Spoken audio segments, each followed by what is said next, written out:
Okay, students, are you able to see the screen? Yes, ma'am. Okay, तो ये आपका revised syllabus है जिसके अंदर आपके ये एडिशनल चीजें जो टॉपिक्स ऐड हुई हैं उनके बारे में थोड़ा डिस्क्रिप्शन दे रखा है। तो पहले हम ये कंप्लीट करते हैं, उसके बाद में हम इसके बारे में इन्हीं सब जो टॉपिक्स हैं इन्हीं के बारे में थोड़ा और एक्स्ट्रा पढ़ लेंगे। तो यूनिट सेकंड के अंदर द एंड ऑफ बाइपोलैरिटी के अंदर है सब यूनिट अरब स्प्रिंग। 21st सेंचुरी के अंदर कई सारे नए डेवलपमेंट्स आए हैं डेमोक्रेसीज को लेकर के और डेमोक्रेटाइजेशन को लेकर के, और ये हुआ है वेस्ट की एशियन कंट्रीज के अंदर, जिनको एक इवेंट के तौर पे जाना जाता है अरब स्प्रिंग, जो शुरू हुई थी 2009 के अंदर। और ये सबसे पहले शुरू हुई थी टुनीशिया के अंदर। अरब स्प्रिंग का मतलब है वहां पे जो स्ट्रगल चला है, ठीक है, करप्शन के अगेंस्ट, अनएम्प्लॉयमेंट के अगेंस्ट, पोवर्टी के अगेंस्ट, उस चीज को बोला गया है अरब स्प्रिंग, ठीक है। और यहाँ पर लोगों ने यहाँ पे राइट्स भी हुए हैं, ठीक है, और वायलेंस भी हुई है, और सारी चीजें जो है आम जनता ने करी है, क्योंकि वहां पर जो प्रॉब्लम्स थी उनको लेकर के, और वहां पे डिक्टेटरशिप थी, सिंपली वहां पे तानाशाही थी, तो उनको लेकर के कि हाँ इनको हटाया जाए और हमें डेमोक्रेसी चाहिए। और फिर उसके बाद में ये जो चीज थी टुनीशिया से शुरू होते होते बाकी कंट्रीज के अंदर भी गई, जैसे कि यमन, बहरीन, लीबिया और सीरिया के अंदर, वहां पे भी एजुटेशन शुरू हो गया, और इजिप्ट के अंदर भी ये हुआ था। तो इस चीज को ही अरब स्प्रिंग के नाम से जाना जाता है, ठीक है। अब इसको लाइन टू लाइन पढ़ते हैं। The 21st century witnessed emergence of new developments of democracies and democratization in West Asian countries. One such event is characterized as Arab Spring that began in 2009. Located in Tunisia, the Arab Spring took its roots where the struggle against corruption, unemployment, poverty was started by the public, which turned into political movement because the people considered the existing problem as the outcome of autocratic dictatorship. अब यहाँ पे लोग बाग जो थे, आम जनता जो थी, उन्होंने इस स्ट्रगल को शुरू किया था कि वो परेशान थे लोग, अब आपके ऊपर कोई तानाशाही करेगा, वहां पे करप्शन भी बहुत ज्यादा है और गरीबी है और नौकरियां नहीं है, और फिर आपको दबाया जा रहा है, तो ऑब्वियस सी बात है कहीं ना कहीं तो ये शुरू होगा। ऑपरेसर जो है वो, ऑपरेस्ड लोग जो है वो करेंगे ही विरोध। तो यहाँ पे विरोध हुआ और धीरे धीरे ये जो स्ट्रगल था, ये क्या काय का रूप ले लिया, इसने राजनीतिक रूप ले लिया, मूवमेंट, पॉलिटिकल मूवमेंट बन गया, जहाँ पे लोग बाग अपनी प्रॉब्लम्स को लेकर के एक उन्होंने मना लिया था कि ये डिक्टेटरशिप के कारण ही हमें इतनी सारी प्रॉब्लम्स फेस करनी पड़ रही है।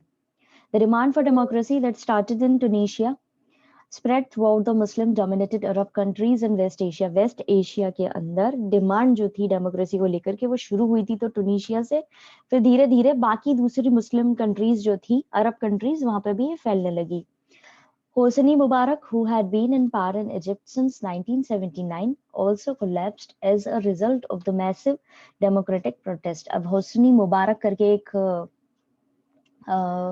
व्यक्ति थे जो काफी ज्यादा पावर में थे, ठीक है, इजिप्ट के अंदर 1979 से इनका काफी होता है ना कि एक व्यक्ति है फिर उसके आगे वाली जनरेशन जो है वो भी रूल करती जाती है, तो इसी तरीके से ये भी रूल कर रहे थे।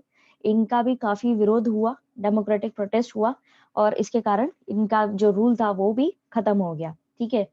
In addition, the influence of Arab Spring could also be seen in the Yemen, Bahrain, Libya, Syria, where similar protests by the people led to democratic awakening throughout the region। यहाँ पे ये Egypt से शुरू हुआ, Tunisia से शुरू हुआ, sorry, उसके बाद में धीरे धीरे दूसरी कंट्रीज में भी फैलने लगा, और उनके नाम दे रखे, और वहां पे भी लोगों के अंदर ये चीज जागरूक हो गई, वो जागरूक हो गए कि उनको भी डेमोक्रेसी चाहिए, ठीक है।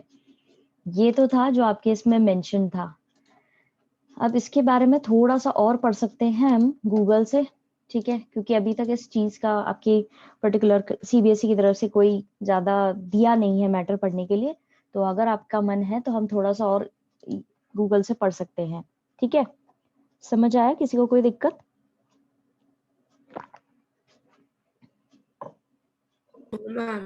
आप लोग स्क्रीन देख पा रहे हैं गूगल वाली जो मैंने खोली है अभी, नई स्क्रीन यस शेयर मैम। करिए। Okay, yes ma'am. तो यहाँ पे इन्होंने 10 रीजंस दिए हैं, ठीक है, अरब स्प्रिंग के। पहला था अरब यूथ डेमोग्राफिक टाइम बॉम्ब, यानी कि अरब regimes had been sitting on demographic time bomb for decades. According to UN Development Program, the population in Arab countries more than doubled between 1975 to 2005. अब यहाँ पे ये बताया जा रहा है कि पॉपुलेशन जो थी अरब कंट्रीज की वो डबल हो चुकी थी 1975 से 2005 के बीच में, और वो पहुंच गई थी 314 मिलियन। ठीक है, यहाँ पे Egypt, in the Egypt 2/3 of the population is under 30। अब 2/3 जो पॉपुलेशन है पूरी उसकी वो सारी यूथ है, 30 जो है 30 के अंडर है। Political or economic development in most Arab states simply could not keep up with the staggering increase in the population, as the ruling elites' incompetence helped lay the seeds for their own demise. अब क्या हुआ यहाँ पर, जब population बढ़ रही है, ठीक है, काफी डिकेड से बढ़ती जा रही है, और यहाँ पे पोवर्टी है, उनके लिए कोई प्रॉपर प्रोग्राम्स नहीं है डेवलपमेंट के, ना तो पॉलिटिकल एस्पेक्ट से ना ही इकोनॉमिक एस्पेक्ट से, तो इस तरीके से क्या हुआ, उनका डाउनफॉल तो होना ही था। वही चीज यहाँ पे बोली गई है कि ये प्रॉपरली इन्होंने मैनेज नहीं करा, इसके कारण भी इनका विरोध ज्यादा हुआ। दूसरा रीजन है अनएम्प्लॉयमेंट। ये बेसिक चीज है जहाँ पे आपको, ये हमने अनएम्प्लॉयमेंट वाली चीज कई जगहों पे देखी है कि किस तरीके से वो लोग सरवाइव कर रहे थे। यहाँ पे यूनिवर्सिटी ग्रेजुएट्स जो थे वो भी टैक्सी चला रहे थे सरवाइव करने के लिए। फैमिलीज जो है वो स्ट्रगल कर रही थी कि किस तरीके से अपने बच्चों को प्रॉपरली वो पाल पोस सके, ठीक है, उनकी अपब्रिंगिंग अच्छे लेवल पे कर सके। तो प्रोटेस्ट हुआ 2011 के अंदर, और बाद में आगे जाकर के वो फैलता गया, और उसका मेन रीजन एक अनएम्प्लॉयमेंट भी था।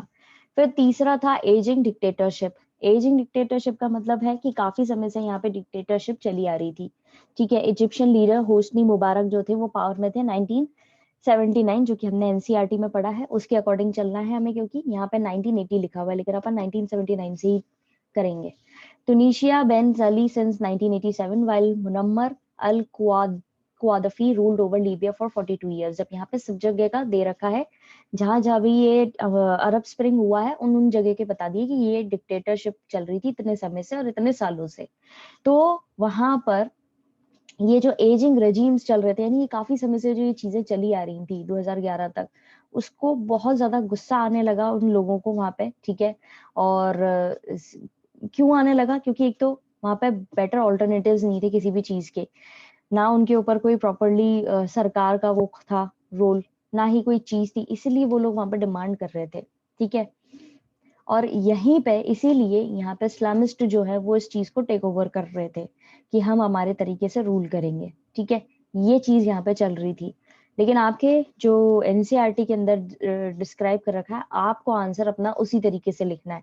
ये हम गूगल से पढ़ रहे हैं तो हम ये चीज ज्यादा मेंशन उसमें नहीं कर सकते, ठीक है। समझ आया? Yes ma'am. देन हमारे Yes, पास ma'am. में है करप्शन।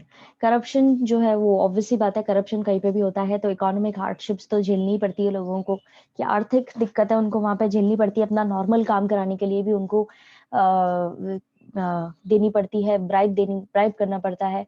तो उस तरह की चीजें देखते हुए लोग बहुत परेशान हो गए थे। अनएम्प्लॉयमेंट था, पैसे थे नहीं, और डेवलपमेंट के कोई प्रोग्राम नहीं थे। पढ़े लिखे लोग भी जो है यूनिवर्सिटी से जो पढ़े लिखे लोग अच्छी पढ़ाई करने के बावजूद भी सिर्फ टैक्सी चला पा रहे थे, इनकम थी नहीं। तो इसीलिए बहुत ज्यादा गुस्से में आकर के भी लोग बागों ने इस तरह का रूप लिया, ठीक है, और अपना ये शुरू करा प्रोटेस्ट। और यहाँ पे जो इजिप्ट के अंदर बिजनेस एलीट क्लासेस थी, अब मेजोरिटी जो पॉपुलेशन थी यहाँ की, वो कितनी उनकी रोज की तनख्वाह कितनी थी, $2, सिर्फ $2 जो है वो कमा पा रहे थे। तो इसी चक्कर में कि भाई ये जो रूलिंग फैमिली है ये दूसरे लोगों के बारे में सोच नहीं रही है, तो क्यों हम वो करें, और करप्शन भी नहीं हटा रही है, तो हम कैसे सरवाइव करेंगे। तो चौथा पॉइंट था करप्शन। फिर है national appeal of the Arab spring. The key to mass appeal of the Arab Spring was its universal message. Universal message के तौर पे डाली गई ये चीज की अपील करी है अरब स्प्रिंग की। It called on the Arabs to take back their country away from the corrupt elites, a perfect mixture of patriotism and social message. यहाँ पे बोला गया था अरब स्प्रिंग को स्प्रेड करने का मैसेज ये था, मतलब ये किया था इन्होंने, ये चीज इसलिए फैलाई थी कि भाई जो भी कंट्रीज ये करप्ट एलिट्स, यानी ये जो रूलिंग एलिट लोग होते हैं, इनसे हटाओ, इनको हटाओ हमारी कंट्री से, और एक अच्छा मिक्सचर लेके आओ यहाँ पे देशभक्ति का, जिसमें सोशल मैसेज भी हो। Instead of ideological slogans, the protester wielded national flags along with the iconic railing call that became the symbol of the upspring across the region. अब यहाँ पर स्लोगन देने की बजाय इन लोगों ने क्या करा, नेशनल फ्लैग्स जो थे वो लेकर के चले ये प्रोटेस्टर, वहां पे रैलियां निकाली इन्होंने उस सिंबल के साथ में, the people want the fall of the regime. और उस चीज पर इनका मेन सिंबल ये था कि लोग बाग जो है वो जो ऊपर इतने समय से चलते हुए आ रही है, रेजिम रूल करती हुई आ रही है, उसका डाउनफॉल देखना चाहते हैं। The Arab spring United for a brief time both secularist and Islamist left wing groups and advocates of liberal economic reforms, middle classes and poor, सारे ही लोग जो थे वो इस चीज के फेवर में थे और साथ में आकर के उन्होंने इस चीज को सपोर्ट किया। अभी तक किसी को कोई दिक्कत? 5 पॉइंट्स पढ़े? No ma'am. फिर है leaderless revolt. Although backed in some countries by youth activist groups and unions, the protests were initially largely spontaneous, not linked to a particular political party or an ideological current. That made it difficult for the regime to decapitate the movement by simply arresting few troublemakers, a situation that the security forces were completely unprepared for. अब ये leaderless revolt था, यहाँ पर भले ही उनको activist group और unions जो थी वो सपोर्ट कर रही थी, लेकिन ये किसी भी पर्टिकुलर पॉलिटिकल पार्टी से जुड़ा हुआ नहीं था, ना ही इनकी कोई विचारधारा थी उस समय पे। तो इसीलिए रेजिम जो था वो उनको इस चीज को हैंडल करना, यानी सिंपली वो क्या करते थे, जो भी छोटे मोटे लोग थे और इनके काम में विघ्न डाल रहे थे, प्रॉब्लम क्रिएट कर रहे थे, ये सिंपली उनको जाकर के अरेस्ट कर लेते थे। तो यहाँ पर ये जो आए थे लीडरलेस रिवॉल्ट के तौर पे शुरू हुआ था, यानी इनका रिवॉल्ट जो था वो इतना अच्छे से शुरू नहीं हुआ था क्योंकि कोई पॉलिटिकल वो नहीं था। जैसे हमने हमारे हिस्ट्री के चैप्टर में भी पढ़ा है कि जब वो रिवॉल्ट हुआ था 1857 का, तो उसमें भी उन लोगों ने डिमांड करी थी बाकी जो पुराने लीडर्स रहे हैं उनसे कि आप हमें इसको सपोर्ट कीजिए। तो ऐसे ही यहाँ पे भी एक चीज हुई है कि यहाँ पे इनके पास में कोई लीडर नहीं था। फिर है 7th पॉइंट, सोशल मीडिया। क्योंकि ये चीज 2009 से 2011 के बीच में शुरू हुई है, तब तक इंटरनेट जो है काफी फ्लरिश कर चुका था, लोगों के पास में काफी चीजें थी जिससे वो एक उनका मैसेज जो है अच्छे लेवल पे सर्कुलेट कर सके। तो इजिप्ट ने अनाउंस किया फेसबुक, ठीक है, और वहां पे एनोनिमस ग्रुप जो था एक्टिविस्ट का वो शुरू हुआ। और फेसबुक जैसे ही 2010 से ज्यादा यूज कर रहे हैं लोग बाग फेसबुक। 2009-10 ये जो शुरुआती साल थे इससे बहुत ज्यादा असर हुआ। फेसबुक शुरू हुआ और लोग बाग उस पर प्रोटेस्ट करने लगे, खुल के ग्रुप जो है वो एक्टिविस्ट एक्टिव हो गए और कई लोगों को उन्होंने अपने आप इन्फ्लुएंस करने के लिए इस तरह की चीजें डालने लगे वो वहां पे, जिससे ये एक बाद में बहुत बड़े लेवल पे अच्छा पावरफुल प्रोटेस्ट की तरह बन के निकला। आज भी जैसे कहीं किसी एक पर्टिकुलर एरिया के अंदर कोई प्रोटेस्ट चल रहा होता है तो सबसे पहले सरकार वहां का इंटरनेट बंद कर देती है, जिससे उनके खिलाफ या वहां पे रायट्स नहीं हो सके, उसको देखते हुए अपने वो पर्टिकुलर मेजर ले लेती हैं कि भाई आगे जाके दंगे नहीं हो, कोई फालतू की चीज भड़काऊ भाषण वाली चीज को फैलाए नहीं, ये चीज देखी जाती है। ठीक है, समझे कुछ? अब है rallying call of mosque, the most iconic and best attended protest of places on Friday. सबसे अच्छे प्रोटेस्ट जो है वो फ्राइडेज को होते थे। When Muslim believers headed to the mosque for the weekly sermon and prayers, जब मुस्लिम लीडर्स बिलीवर्स जो थे वो जाते थे मॉस्क मस्जिद और वहां जाकर के अपनी जो इनकी नमाज होती है और प्रेयर्स होती है वो करते थे। Although the protesters were not religiously inspired, जो प्रोटेस्टर थे विरोधी थे वो रिलीजियसली इंस्पायर्ड तो नहीं थे, धार्मिक उनका कोई ज्यादा इंस्पिरेशन नहीं थी। The mosque became the perfect starting point for the mass gathering. जो मॉस्क थी वो एक अच्छी जगह मानी गई, स्टार्टिंग पॉइंट, जहां पर काफी ज्यादा लोग इकट्ठे होते थे। The authorities could cordon off the main squares and target universities, but they could not close down all mosques. अब जो authorities थे, अधिकारी थे, वो तो सारे स्क्वायर, मेन स्क्वायर्स जो होते हैं उनको तो बंद कर दिया था उन्होंने, यूनिवर्सिटीज को भी बंद कर दिया था, लेकिन ये मस्जिद तो बंद नहीं कर सकते थे क्योंकि तो पूजा अर्चना करने की जगह है इन लोगों की। तो इसीलिए ये जगह जो थी वो काफी फेमस हुई, जहाँ पे ये लोग अपना शुरू कर पाए काम। तो ये कुछ थे पॉइंट्स, अब 2 और हैं वो कर लेते हैं। Bangla's state response. The response of Arab dictators to the mass protester was predictably awful, going from dismal to panic, from police brutality to piecemeal reform that came too little too late. Attempts to put down the protest, though through the use of force, backfired spectacularly.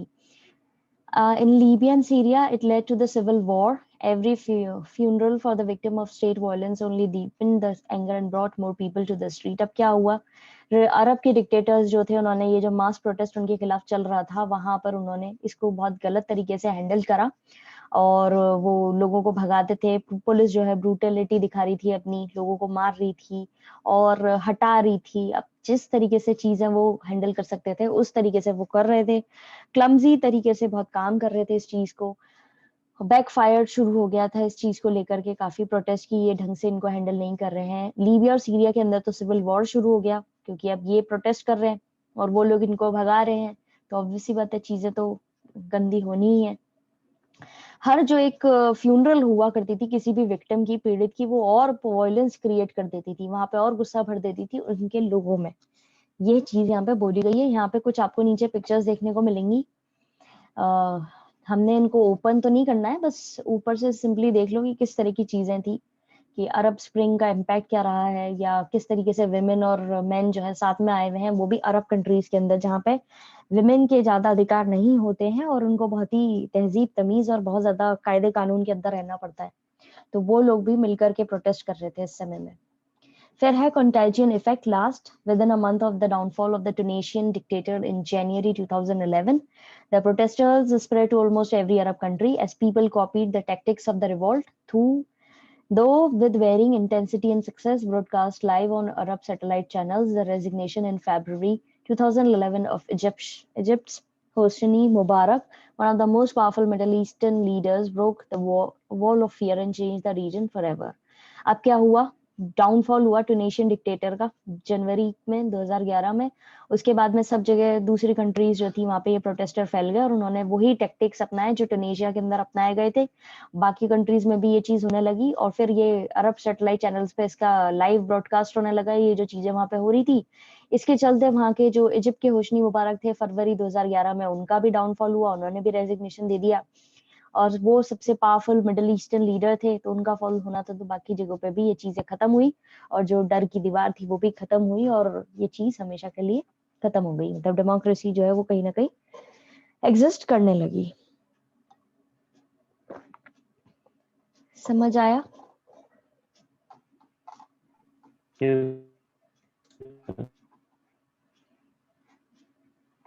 ये 10 points थे। अब वापस आ जाते हैं अपने दूसरे उस पर। ब्रिक्स, ये तो आपने पढ़ ही लिया है। The term BRICS refer to Brazil, Russia, India, China and South Africa respectively. ये ब्रिक्स जो है ये Brazil, Russia, India, China, South Africa के लिए यूज किया जाता है। ब्रिक जो है 2006 के अंदर रशिया में पाया गया था, ढूंढा गया था, मतलब बनाया गया था। BRIC turned into BRICS, BRIC था पहले, उसके बाद में वो ब्रिक्स हुआ, क्योंकि इसके अंदर साउथ अफ्रीका भी इंक्लूड कर लिया। फर्स्ट मीटिंग हुई थी 2009 में। की ऑब्जेक्टिव्स जो है ब्रिक्स के वो ये थे कि कॉपरेट करना है, डिस्ट्रीब्यूट करना है म्यूचुअल इकोनॉमिक बेनिफिट्स, यानी आर्थिक बेनिफिट्स जो है उनके मेंबर्स को साथ में लेकर के सबको डिस्ट्रीब्यूट करना है, जिससे सबको फायदा मिले, Brazil, Russia, India, China, South Africa सबको, और इनके अंदर इनको साथ में लेकर के चलना है। Besides non-interference in the internal policies of each nation, mutual equality, यहाँ पर इनके अंदर जो भी नॉन इंटरफेरेंस वाली पॉलिसीज है, अलग अलग पॉलिसीज है हर नेशन की, इनको साइड में रखते हुए म्यूचुअली इनको साथ में लेके चलना है। 11th कॉन्फ्रेंस हुई थी ब्रिक्स की, जिसके अंदर ब्राजील को भी कंक्लूड किया गया 2019 के अंदर, और chaired by Brazilian president Jair Bolsonaro. और बाद में इनको ब्राजीलियन प्रेसिडेंट को यहाँ पे रखा गया, जिनका नाम था जेयर बोल्सोनारो। ठीक है, किसी को कोई दिक्कत ब्रिक्स के अंदर? वैसे आपके ये पहले के चैप्टर्स में आपने पढ़ा है इसको डीपली अच्छे से। No ma'am, no problem. Okay, अब है Russia. Russia has been the largest part of the former Soviet Union. Russia जो है बहुत बड़ा हिस्सा रहा है पहले की सोवियत यूनियन का, जब उसका डिसइंटीग्रेशन नहीं हुआ था उससे पहले की बात है। जब डिसोल्यूशन हुआ सोवियत यूनियन का 1980s के दौरान और 1990s के बीच में, रशिया इमर्ज हुआ एक स्ट्रॉन्ग सक्सेसर के तौर पे। जो union of Soviet socialist republics थी, यूएसएसआर, उसके सक्सेसर के तौर पे अच्छे से निकल के आया। रशिया की जीडीपी जो है करंटली वर्ल्ड के अंदर 11th नंबर पर है, और रशिया के अंदर काफी अच्छे रिजर्व्स हैं, मिनरल्स, नेचुरल रिसोर्सेज, गैसेस हैं, और कई सारी पावरफुल कंट्री जो है उसकी कैटेगरी में आता है वर्ल्ड के। ठीक है, इसको ये सारी जो रिसोर्सेज है, रिजर्व्स हैं, इसकी वजह से ये काफी अच्छी कंट्री, मतलब स्ट्रॉन्ग कंट्री के तौर पे निकल के आता है। रशिया के अंदर न्यूक्लियर स्टेट भी है और यहाँ पे बहुत ज्यादा अच्छी अमाउंट में ह्यूज स्टॉक है यहाँ पे इनके पास में वेपन्स का, सोफिस्टिकेटेड वेपन्स बोला गया है यहाँ पे। रशिया एक परमानेंट मेंबर है यूएन सिक्योरिटी काउंसिल का, कॉल्ड P5, जिसको P5 के उस पर बोला जाता है। फिर है इंडिया। 21st सेंचुरी के अंदर इंडिया जो है वो देखा जाता है एक इंपॉर्टेंट इमर्जिंग ग्लोबल पावर के तौर पर। The world is experiencing the power and the rise of India in a multidimensional way. जो दुनिया है वो एक्सपीरियंस कर रही है इंडिया की पावर और राइज को, क्योंकि ये मल्टी डायमेंशनल तरीके से इम्प्रूव होता जा रहा है। इकोनॉमिक, कल्चरल, स्ट्रेटेजिक पोजीशन जो है इन कंट्री की वो काफी स्ट्रॉन्ग है, क्योंकि यहाँ की पॉपुलेशन जो है वो 130 करोड़ है, ठीक है, 130 करोड़, ये बहुत ही स्ट्रॉन्ग है। और इकोनॉमिक पर्सपेक्टिव से देखा जाए तो इनका गोल है 5 ट्रिलियन इकोनॉमी, एक कॉम्पिटिटिव ह्यूज बहुत बड़ा मार्केट मिले, एक एंशिएंट इंक्लूसिव कल्चर है यहाँ पे जिसपे 200 मिलियन लोग जो है वो इंडियन डिस्पोरा जो है उसको स्प्रेड कर रहे हैं पूरे ग्लोब पर। मतलब यहाँ पे कहने का ये है कि 130 करोड़ लोगों के अंदर में भी कई सारे लोग जो है वो इंडिया से बाहर भी रह रहे हैं, जो अब मार्केट जो है ह्यूज मार्केट, इंसेंटिव मार्केट जो है उसके अंदर रोल प्ले कर रहे हैं अपना, और बाकी देशों में भी रह रहे हैं। तो इंडिया जो है, इंडियंस जो है वो काफी जगह पर फैले हुए हैं, ठीक है। India as a new centre power in the 21st century, India जो है 21st सेंचुरी के अंदर एक सेंटर पावर की तरह इमर्ज हो रहा है। From a strategic perspective, the military of India is self-sufficient with indigenous nuclear technology, making it another nuclear power. अब strategic purpose perspective से देखा जाए तो जो हमारे देश की मिलिट्री है उनके पास में काफी अच्छी अमाउंट में न्यूक्लियर टेक्नोलॉजी भी है, जिसकी वजह से इंडिया जो है ये न्यूक्लियर पावर की तरह भी बन रहा है। मेक इन इंडिया जो स्कीम चालू करी थी, इस scheme in technology and science and another milestone of Indian economy. Make in India ये जो चीज है ये भी अपने आप में इंडिया की इकोनॉमी को सुधारने के लिए एक बहुत ही इंपॉर्टेंट माइलस्टोन है। All these changes are making India as an important centre of power in the present world. ये सारे ही जो बदलाव आ रहे हैं इंडिया के अंदर, उससे इंडिया को प्रेजेंट वर्ल्ड के अंदर एक सेंटर ऑफ पावर की तरह देखा जाता है, यानी कि एक काफी इंपॉर्टेंट देश की तरह देखा जा रहा है। और इसका एक अच्छा एग्जाम्पल ये है कि अभी कोविड की जो सिचुएशन चल रही है, जो कि चाइना की वजह से फैलाया हुआ था, ठीक है, वहां पर भी देखा जाए जो उनकी दवाइयां हैं, जो उनकी वैक्सीन है, वो कोई भी नहीं खरीद रहा है। और इंडिया जो है वो अपने देश से बाकी करीब more than, I can not tell you the number, but काफी सारे देशों को इंडिया जो है वो वैक्सीन प्रोवाइड करा रहा है। तो इसीलिए इंडिया काफी अच्छे लेवल पे ग्रो कर रहा है। समझ में आया? किसी को कोई दिक्कत? No, ma'am. No Okay, ma'am. no problem. Okay, तो अभी हम इसी को कंटिन्यू कर रहे हैं। आज पॉलिटिकल साइंस को ही कंटिन्यू करते हैं, होपफुली ये कंप्लीट हो जाए और उसके बाद में हम आपका हिस्ट्री का उठाएंगे, ठीक है। अब है सब यूनिट इजराइल या इजराइल, इसको सही प्रोनाउंसिएशन है इजराइल।